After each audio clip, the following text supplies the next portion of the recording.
सोचिए अगर चांद पर किसी वैज्ञानिक की जगह एक पुलिस वाले को भेज दिया जाए तो क्या होगा? ये सुनने में भी बड़ा अजीब लगता है। बिल्कुल। मतलब आमतौर पर जब भी अंतरिक्ष, चांद या सितारों की बात होती है तो दिमाग में सीधे रॉकेट, अंतरिक्ष यात्री या नई खोजों की तस्वीरें आती हैं। हाँ, और विज्ञान की तरक्की की बातें होती हैं। सही कहा। लेकिन आज की इस गहन चर्चा का विषय बिल्कुल अलग है और बेहद दिलचस्प भी। आज हम हिंदी साहित्य के दिग्गज हरिशंकर परसाई जी की एक बहुत ही मशहूर व्यंग्य रचना के इर्द गिर्द बात करने वाले हैं, जिसका नाम है इंस्पेक्टर मातादीन चांद पर। जी। हमारे पास जो स्रोत है वो इस कहानी के सार और इसके मुख्य संदेश का एक बहुत ही विस्तृत विश्लेषण है। तो चलिए इसे थोड़ा और गहराई से समझते हैं। बिल्कुल। इस चर्चा का जो मुख्य मकसद है वो ये समझना है कि कैसे विज्ञान कथा या साइफाई जैसी लगने वाली ये कहानी दरअसल हमारी अफसरशाही और सत्ता के दुरुपयोग पर एक बहुत ही तीखा तंज है। हाँ, ये कहानी सोचने पर मजबूर कर देती है कि अगर एक खराब और भ्रष्ट व्यवस्था को किसी नई और बेदाग जगह पर ले जाया जाए तो क्या होगा? वो वहां के समाज को पूरी तरह से जड़ से बदल सकती है। यही तो मुझे सबसे ज्यादा हैरान करता है। मतलब चांद पर जाने का अर्थ हमेशा मानवता का विकास माना जाता है, लेकिन यहाँ इस कहानी में एक पुलिस वाले को वहां सिर्फ इसलिए भेजा जा रहा है ताकि वो उन्हें पुलिस व्यवस्था सिखा सके। और यहाँ जो सबसे दिलचस्प बात है वो ये है कि ये इस पूरी कहानी का सबसे बड़ा विरोधाभास है, और यही परसाई जी की लेखनी की ताकत भी है। हाँ, क्योंकि विज्ञान की दुनिया में चांद पर कदम रखना मानव जाति की एक बहुत बड़ी छलांग मानी जाती है। बिल्कुल, जिसका उद्देश्य ब्रह्मांड के रहस्यों को सुलझाना होता है। लेकिन कहानी का आधार इस पूरी धारणा को ही पलट देता है। कैसे? मतलब उन्हें चांद पर क्यों भेजा जा रहा था? देखिए, भारत सरकार इंस्पेक्टर मातादीन को चांद पर किसी वैज्ञानिक शोध के लिए नहीं भेज रही है, बल्कि चांद की सरकार के एक विशेष अनुरोध पर भेज रही है। अच्छा, तो चांद की सरकार ने खुद उन्हें बुलाया था? हाँ, चांद की सरकार चाहती है कि पृथ्वी की पुलिस व्यवस्था का अध्ययन किया जाए और उसे चांद पर लागू किया जाए। ये विचार ही अपने आप में एक बहुत गहरा व्यंग्य है। बिल्कुल है। हम अपनी तकनीकी प्रगति पर बहुत गर्व करते हैं, बड़े बड़े स्पेस मिशन लॉन्च करते हैं। लेकिन क्या हमारी प्रशासनिक और सामाजिक व्यवस्थाएं उस प्रगति के स्तर तक पहुंच पाई हैं? ये एक बड़ा सवाल है। एकदम सही। मातादीन का चांद पर जाना कोई अंतरिक्ष मिशन नहीं है। ये पृथ्वी की एक ऐसी प्रशासनिक व्यवस्था का निर्यात है जो पहले से ही खोखली और भ्रष्टाचार से भरी हुई है। और उनके जाने का अंदाज भी तो देखिए। हाँ, वो भी बहुत मजेदार है। मतलब जब कोई अंतरिक्ष यात्री चांद पर जाता है तो वो अपने साथ साइंटिफिक इंस्ट्रूमेंट्स, कैमरे या ऑक्सीजन सिलेंडर लेके जाता है। लेकिन मातादीन क्या लेके जाते हैं? कहानी में बताया गया है कि मातादीन अपने साथ FIR का रजिस्टर, रोजनामचा और पुलिस थाने का कुछ और जरूरी कागजी सामान लेकर जाते हैं। उन्हें विदा करने के लिए बाकायदा पुलिस के बड़े अफसर आते हैं। ये सब पढ़ने में इतना हास्यास्पद लगता है, लेकिन चांद पर पहुंचने के बाद मातादीन जो सबसे पहला काम करते हैं वो और भी चौंकाने वाला है। हाँ, वो वहाँ के पुलिस महकमे का मुआयना करते हैं। बिल्कुल। और वो पाते हैं कि चांद के पुलिस वाले बहुत खुशहाल हैं, ईमानदारी से काम करते हैं और वहाँ अपराध ना के बराबर है। जो कि एक अच्छी बात होनी चाहिए। हाँ, पर मातादीन को ये सब बिल्कुल पसंद नहीं आता। क्यों? क्योंकि मातादीन के नजरिए से अगर पुलिस वाला खुशहाल है और अपराध नहीं हो रहे हैं तो इसका मतलब है कि पुलिस अपना काम ठीक से नहीं कर रही है। ये तो बहुत ही अजीब सोच है। अजीब है, लेकिन पृथ्वी की जो व्यवस्था मातादीन के दिमाग में बैठी है उसके अनुसार एक अच्छी पुलिस वो नहीं है जो अपराध रोके, बल्कि वो है जिसका समाज में खौफ हो। खौफ होना जरूरी है उनके हिसाब से। हाँ, मातादीन चांद के पुलिस अधिकारियों से पूछते हैं कि उन्हें इतनी अच्छी सैलरी क्यों मिलती है, और जब चांद के अधिकारी बताते हैं कि सरकार उन्हें अच्छी तनख्वाह देती है ताकि वे ईमानदारी से अपना काम कर सकें, तो मातादीन इसे पुलिस व्यवस्था के खिलाफ मानते हैं। वो चांद के प्रधानमंत्री को सलाह देते हैं कि पुलिस की तनख्वाह तुरंत कम कर दी जाए। मैं यही सोच रही थी कि चांद की सरकार ने इस अजीब गरीब सलाह को इतनी आसानी से मान कैसे लिया। मतलब क्या किसी ने इस बात का विरोध नहीं किया कि तनख्वाह कम करने से तो लोग परेशान हो जाएंगे? यहीं पर सत्ता की मानसिकता का असली खेल सामने आता है। मातादीन चांद के प्रधानमंत्री को समझाते हैं कि तनख्वाह कम करने से सरकार के खजाने का बहुत सारा पैसा बचेगा। ओह, पैसे बचाने का लालच। बिल्कुल, सत्ता चाहे पृथ्वी की हो या चांद की, उसे पैसे बचाने का लालच हमेशा होता है। चांद की सरकार इसी लालच में आकर पुलिस वालों की तनख्वाह 1/3 कर देती है। तो माता दीन का तर्क ये था कि पुलिस वाले को तनख्वाह से नहीं बल्कि अपनी ऊपरी कमाई से घर चलाना चाहिए। एकदम सही। उनका मानना था कि जब तनख्वाह कम होगी तो पुलिस वाले मजबूर होकर जनता से रिश्वत लेंगे, और यहीं से माता दीन चांद पर अपना पहला बड़ा सबक सिखाते हैं, भ्रष्टाचार को एक संस्थागत रूप देना। हाँ, उनका तर्क था कि जब तक पुलिस वाले भूखे नहीं होंगे वे लोगों को परेशान नहीं करेंगे, और जब तक वे लोगों को परेशान नहीं करेंगे तब तक पुलिस का रुतबा कैसे कायम होगा। यानी रिश्वतखोरी को एक मजबूरी बनाकर पूरे सिस्टम का हिस्सा बना दिया गया। बिल्कुल। और इसके बाद जो चीज शुरू होती है वो और भी खतरनाक है। स्रोत में एक बहुत ही मशहूर वाकये का जिक्र है जहां चांद पर एक कत्ल हो जाता है। हाँ, वो मर्डर केस वाला हिस्सा बहुत ही महत्वपूर्ण है। अब चांद की पुलिस इस मर्डर केस को सुलझाने की कोशिश कर रही है। वे असली कातिल को ढूंढने के लिए सबूत जुटा रहे हैं, लोगों से पूछताछ कर रहे हैं, जो कि कोई भी सामान्य पुलिस करेगी। लेकिन माता दीन ये सब देखकर उन पर हंसते हैं। वो चांद की पुलिस से कहते हैं कि असली कातिल को ढूंढने में वक्त क्यों बर्बाद कर रहे हो। क्योंकि माता दीन चांद की पुलिस को जांच करने का जो नया तरीका सिखाते हैं वो हमारे न्यायतंत्र की सबसे बड़ी खामी को उजागर करता है। वो खामी क्या है? माता दीन समझाते हैं कि पुलिस का काम कातिल को पकड़ना नहीं है बल्कि केस को सुलझाना है। दोनों में तो बहुत फर्क है। बिल्कुल। और केस को सुलझाने के लिए असली कातिल की जरूरत नहीं होती बल्कि एक ऐसे इंसान की जरूरत होती है जिस पर आसानी से इल्जाम लगाया जा सके। मतलब किसी मासूम को फंसाना। हाँ, माता दीन चांद के पुलिस अधिकारियों से कहते हैं कि किसी ऐसे गरीब या कमजोर आदमी को पकड़ लाओ जिसके पास खुद को बचाने के लिए पैसे या ताकत ना हो। और कहानी में वो बिल्कुल ऐसा ही करते भी हैं।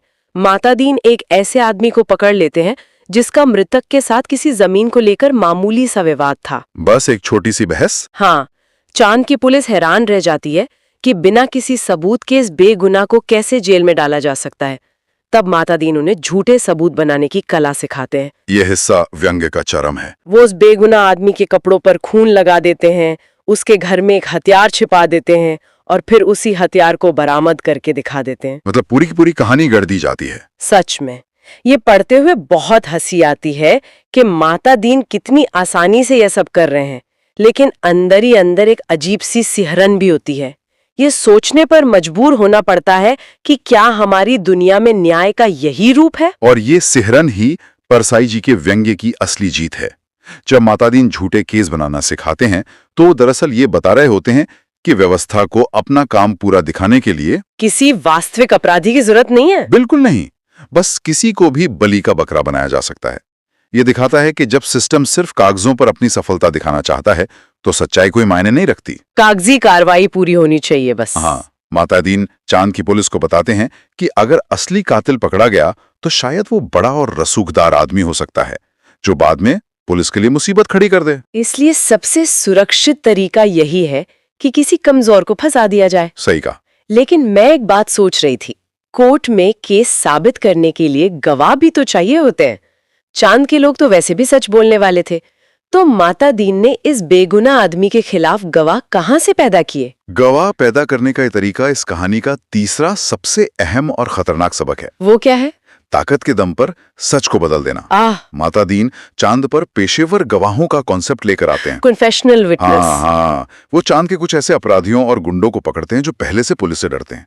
माता दीन उन्हें धमकाते हैं कि या तो वे कोर्ट में जाकर वैसा ही बयान दे जैसा पुलिस चाहती है, या फिर उन्हें भी किसी झूठे केस में फंसा दिया जाएगा। बिल्कुल। इस तरह वो ऐसे चश्मदीद गवाह तैयार करते हैं जो कत्ल के वक्त वहां मौजूद ही नहीं थे, लेकिन वो कोर्ट में कसम खाकर कहते हैं कि उन्होंने अपनी आंखों से खून होते देखा है। हाँ, क्योंकि उन्हें पुलिस का खौफ है। ये तो सचमुच डरावना है।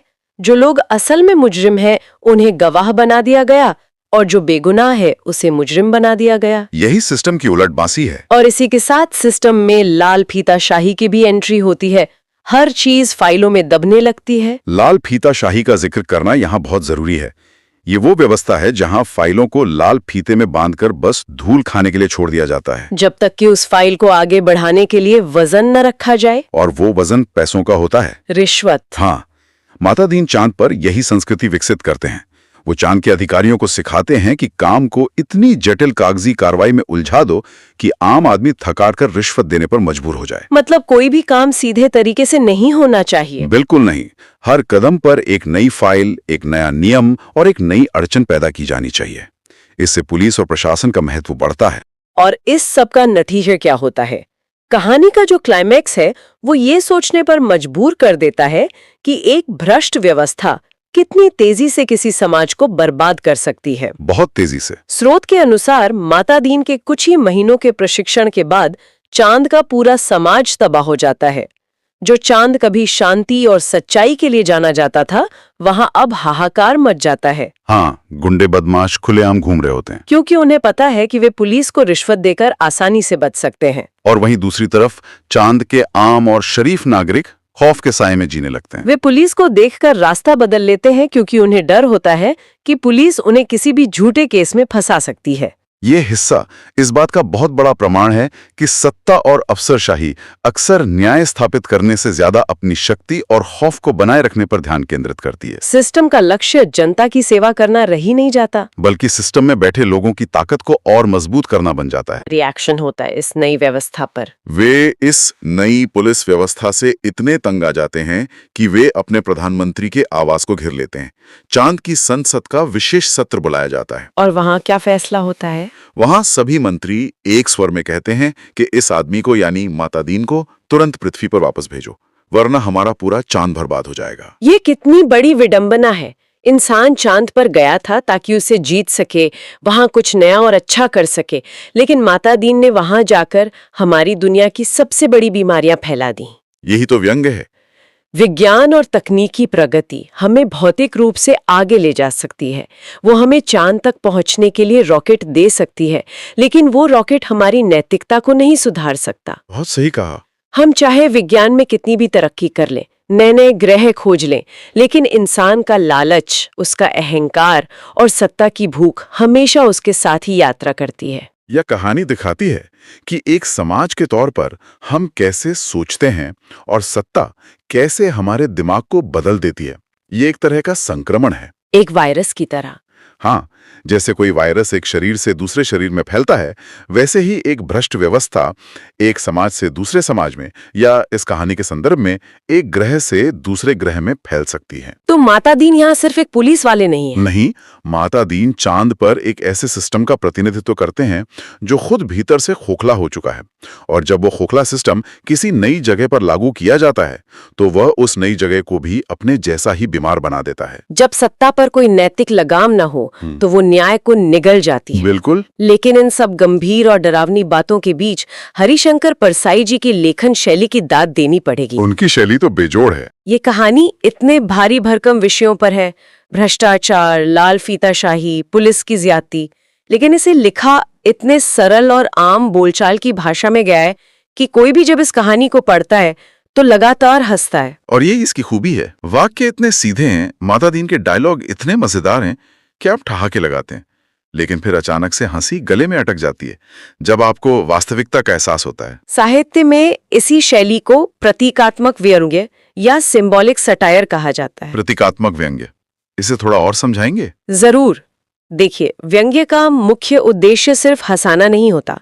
अगर कोई कहानी सिर्फ हंसाकर खत्म हो जाए तो वो एक साधारण चुटकुला है। सही बात है। परसाई जी का व्यंग्य एक धारदार हथियार की तरह है जिसे बहुत ही मखमली कपड़े में लपेट कर रखा गया है।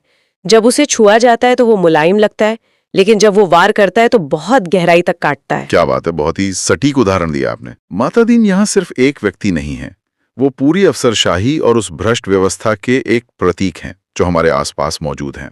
और चांद यहाँ उस आदर्श स्थिति या एक साफ सुथरे समाज का प्रतीक है जिसे व्यवस्था की कमियां भ्रष्ट कर देती हैं। और शायद इस हास्य का इस्तेमाल इसलिए भी किया गया है क्योंकि अगर कोई सीधे तौर पर भाषण दे कि हमारा सिस्टम खराब है, न्याय व्यवस्था में कमियां हैं, तो लोग शायद सुनना पसंद ना करें। लोग बोर हो सकते हैं। हाँ, या फिर रक्षात्मक रवैया अपना सकते हैं, डिफेंसिव हो सकते हैं। बिल्कुल सही। इस शैली की ताकत ही इसमें है कि ये रक्षात्मक होने का मौका नहीं देती। जब वही कड़वी बात माता दीन के चांद पर जाने की एक हास्यास्पद कहानी के जरिए कही जाती है तो लोग उसे पढ़ते हैं, उसका आनंद लेते हैं और फिर अनजाने में ही उस सच्चाई को स्वीकार कर लेते हैं। हाँ, उस कड़वी सच्चाई को जो उनके आसपास की दुनिया का हिस्सा है। यही कारण है कि ये रचना दशकों बाद आज भी उतनी ही प्रासंगिक है। बिल्कुल। जब तक मानव समाज में सत्ता का ढांचा रहेगा और उस ढांचे में कमियां मौजूद रहेंगी, तब तक माता दीन जैसे किरदार और ये कहानी प्रासंगिक रहेगी।